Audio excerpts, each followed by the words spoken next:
Hello.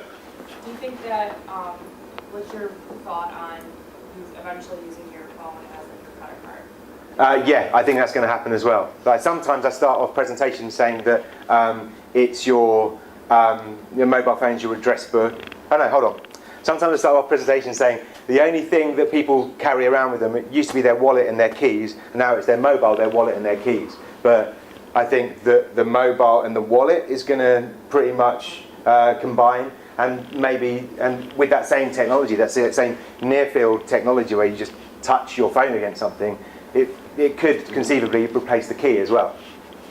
Yeah, Apple and Google are both coming out with the RFID technology on their iPhone 5. Mm-hmm. And basically it's going to, the radio frequency that your phone is going to be your wallet, and you just touch your device against another thing and transfer the signal. But they're also putting like a thumbprint for security reasons, so like only you can access your phone. But I was wondering, like, how do you think it's going to change, like, from a marketing perspective? Slowly, I think, because you've got every single, you need everybody to do away with cash before, you need 100% uptake of that, doesn't it? Before it becomes, you don't want to ever get caught short without any cash, basically. And so I think it's going to take a long time. I think it will happen, but I can't see it for like 10, 20 years. It's going to take time in some countries as well, because some countries in Europe, they don't even use credit cards for B2C transactions yet. Mm-hmm. And or non-EU countries, they don't. So it's going to take time, but I think UK and US, they will adopt it very easily. There's already one city, Google is already working, they're doing the whole city already. Mm. Okay. So that's just to do a test market. Mm-hmm. Yeah. Like a model. Yeah. Hello. What do you think is the percentage of people that can't use the browsers and the programs to actually access everything? That's an excellent question. Because even my BlackBerry browser isn't capable of doing anything that I want it to do. It's actually my favourite question. No one knows the exact. I'd say, but there's a prediction that all phones, 70% of smartphones, 70% of phones will be smart in the UK by 2012. I don't know about other markets, but my view is, Clive, you know the answer to how many. It's not that high though. It's something like there's something like last year it was 27% of the market in the UK was smartphones. The rest, everybody else, was still on like using old school phones, which is why what we talked about earlier, SMS, MMS, sending the sort of interchange of information using mobile phone networks is still massively important. So it's the same with the QR codes, the 2D barcodes. Like, for a long time, not everyone's going to be able to do that, but everybody can SMS. So, and I think it's still massively underused, the SMS technology. That's a good point with the browser. Yeah, thanks for that. In the UK, it's around 30%, but it's increasing used. Every time they put a prediction is a long way forward.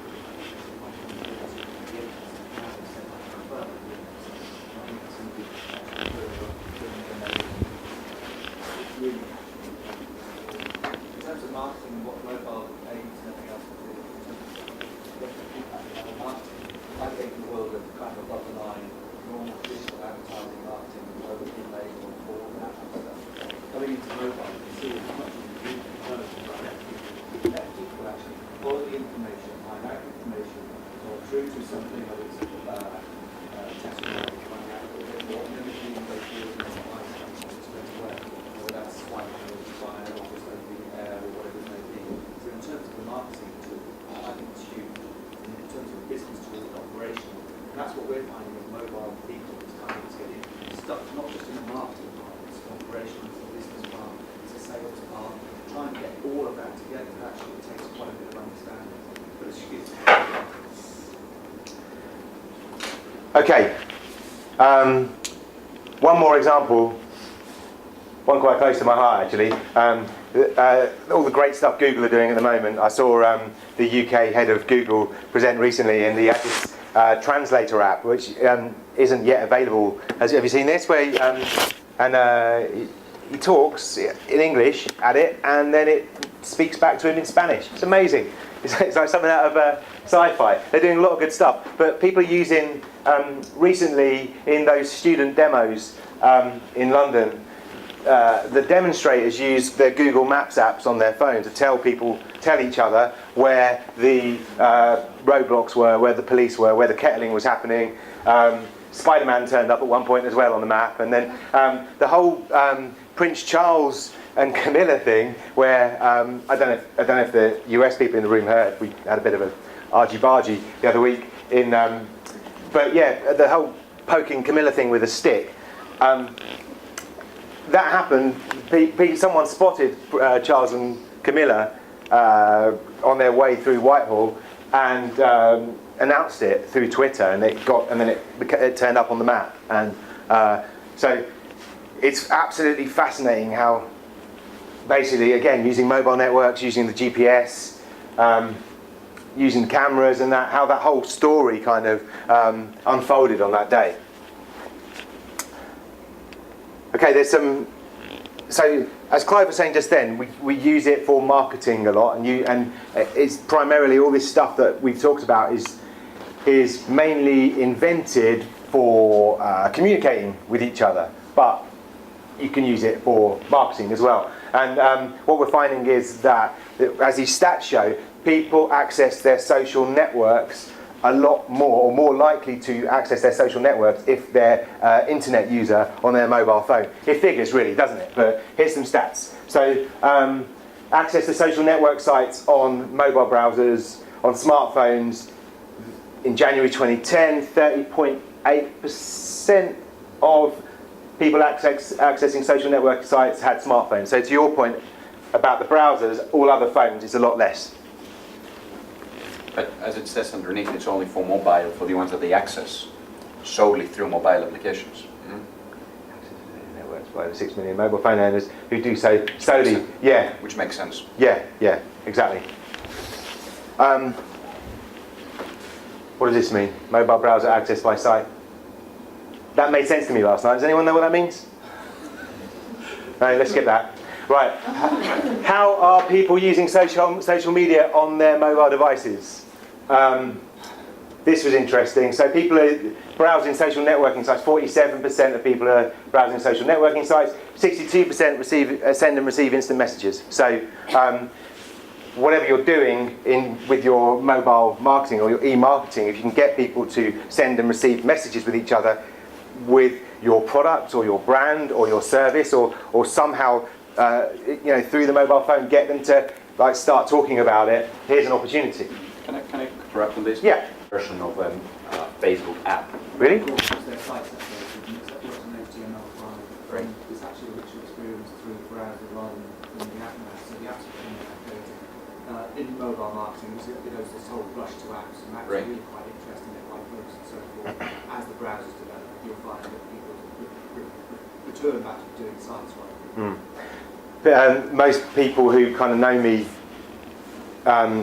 know what am I talking about? A lot. Basically, I've kind of my stance has been anti-apps for a long time as well, and